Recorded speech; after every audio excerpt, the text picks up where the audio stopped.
ये कहानी 3 दोस्तों की है जिनका नाम राघव, करण और विवेक होता है, जो दिल्ली शहर में नौकरी करने के लिए आते हैं। तीनों बचपन के दोस्त कुछ कर दिखाने का सपना लिए इस भीड़ भाड़ वाली जगह में अपना मुकाम पाने के लिए दर दर भटकते हैं।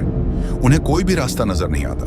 अपने छोटे से गांव में रहकर कॉलेज की पढ़ाई करने वाले राघव और करण ने कभी सोचा भी नहीं था कि सफलता पाने के लिए इतना दर्द झेलना पड़ता है।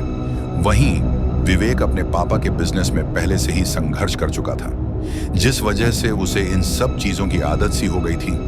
विवेक अच्छे से जानता था कि सफलता इतनी आसानी से नहीं मिलेगी, क्योंकि उसने अपने पापा को दिन रात मेहनत करते हुए देखा था।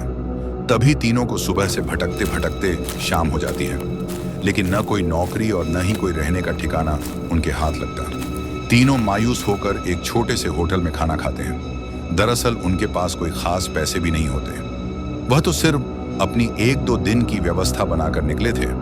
उन्हें लगा था कि आते ही उनके साथ कोई चमत्कार होगा और उनको नौकरी मिल जाएगी। तीनों एक बिल्डिंग के पास पहुंच जाते हैं। कुछ देर बाद सभी बिल्डिंग के गेट के पास बैठ जाते हैं। 1-2 घंटा बैठे हुए गुजर जाते हैं। तभी बिल्डिंग के चौकीदार की नजर उन पर पड़ती है और वह जोर की आवाज में उन्हें डांटते हुए कहता है, कौन हो तुम लोग?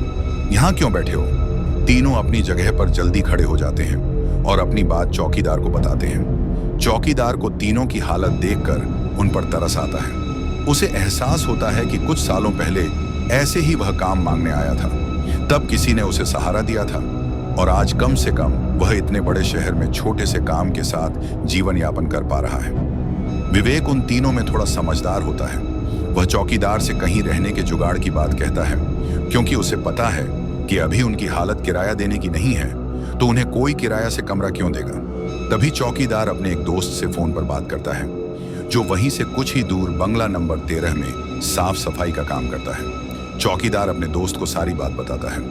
तभी उसका दोस्त कहता है कि मेरे साहब तो अपने परिवार के साथ 2 महीनों के लिए बाहर गए हैं, तब तक मैं रहने का इंतजाम कर सकता हूँ। ये बात सुनकर तीनों दोस्त बहुत खुश हो जाते हैं और वह जल्दी से चौकीदार से कहते हैं कि आप हमें बता दीजिए हम उनके पास कैसे पहुंच सकते हैं। चौकीदार कहता है कि वह बंगला थोड़ा दूर है, रात को वहां कोई टैक्सी ऑटो भी नहीं मिलेगा। आज तुम लोग यही सो जाओ, कल सुबह हम साथ चलेंगे। तीनों उसकी बात मान जाते हैं। सुबह उठते ही तीनों चौकीदार के साथ बंगले में पहुंच जाते हैं। बंगले की खूबसूरती देखकर तीनों दोस्त हक्का बक्का रह जाते हैं। उन्हें यकीन ही नहीं होता कि उन्हें इतने अच्छे बंगले में रहने का मौका मिलेगा। बंगले का नौकर तीनों दोस्तों को गेस्ट रूम में ले जाता है। तीनों दोस्त रूम में पहुंचकर राहत की सांस लेते हैं। जल्दी से तीनों नहाकर तैयार हो जाते हैं और काम की तलाश में निकल जाते हैं। अब रहने का तो ठिकाना लग चुका था, तलाश थी केवल अच्छे काम की, जिससे उनका गुजारा चल सके। लेकिन आज भी उनके साथ वही होता है। सुबह से शाम हो जाती है, लेकिन तीनों हताश होकर वापस अपने स्थान आ जाते हैं। नौकर तीनों के लिए खाने का इंतजाम करके रखता है, जिससे उन्हें बहुत ही राहत मिलती है। आज तीनों दोस्तों के लिए बंगले की पहली रात होती है।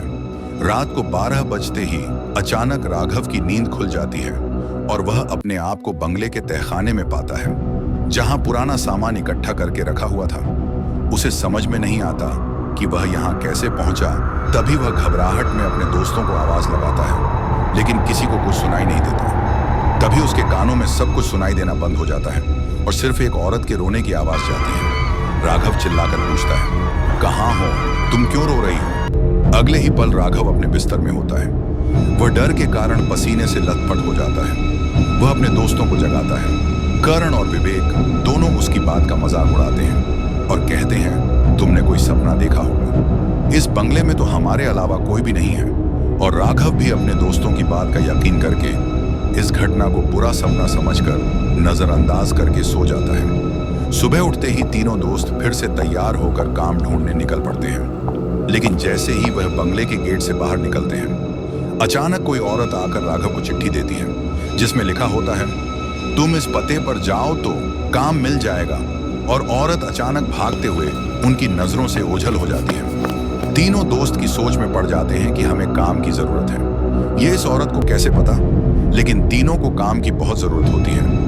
उन्हें लगता है कि भगवान ने उनकी मदद करने के लिए किसी को भेजा होगा और तीनों उसी दिशा में आगे निकल जाते हैं, जहां का पता उस कागज में लिखा होता है। यहाँ पहुंचते ही उन्हें एक बहुत ही बड़ी बिल्डिंग दिखाई देती है।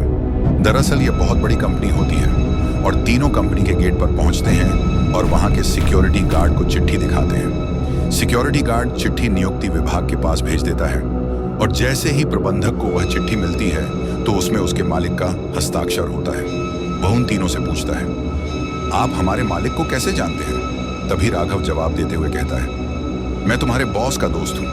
अब प्रबंधक के पास इनको काम न देने के अलावा कोई विकल्प नहीं होता। इस कंपनी के मालिक का हस्ताक्षर जो उस चिट्ठी पर मौजूद था। कंपनी के मालिक 7 दिनों की ट्रिप पर विदेशी कंपनियों के दौरे में थे और उस बीच उनसे कोई संपर्क नहीं था। इसलिए प्रबंधक ने उन तीनों को काम पर रख लिया और अपने साथ उन्हें काम की जगह दिखाने ले गया। लेकिन राघव अचानक ही दूसरे रास्ते की तरफ मुड़ जाता है और वह सीधे बॉस के चैम्बर के सामने पहुंचता है और दरवाजे के ताले को पासवर्ड से खोल देता है। कंपनी का प्रबंधक यह देख करके आश्चर्यचकित रह जाता है। उसे यकीन ही नहीं होता कि जो पासवर्ड केवल कंपनी के मालिक को पता है वह इसे कैसे पता चला। अब प्रबंधक उसे कोई खास आदमी समझने लगता है। उसे पूरा यकीन हो जाता है कि हो ना हो यह व्यक्ति बॉस ने ही भेजा है और वह उसे बिना रुके हुए अंदर जाने की इजाजत दे देता है।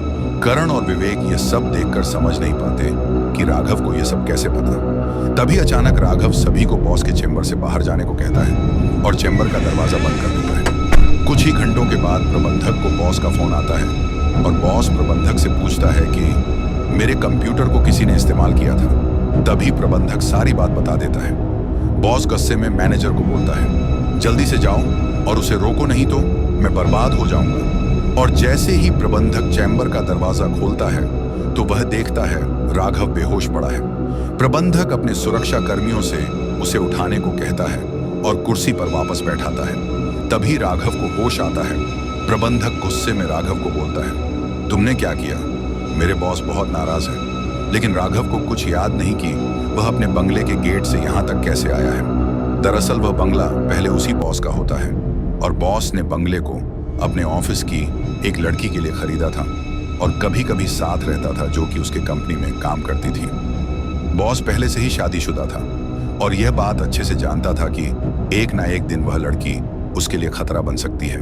इसलिए वह उसकी निजी अश्लील वीडियो रिकॉर्ड कर लेता है और जब एक दिन लड़की को यह बात पता चलती है तो दोनों में खींचातानी करते हुए लड़की के सर में चोट लग जाती है और वह दम तोड़ देती है।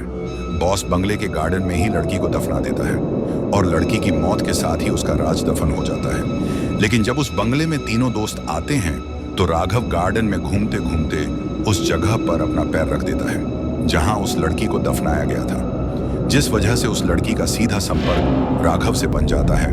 वह राघव के अंदर प्रवेश कर जाती है और उसे काबू में करके अपना बदला लेने के लिए ऑफिस प्रवेश करती है और बॉस की काली करतूत को इंटरनेट में वायरल कर देती है।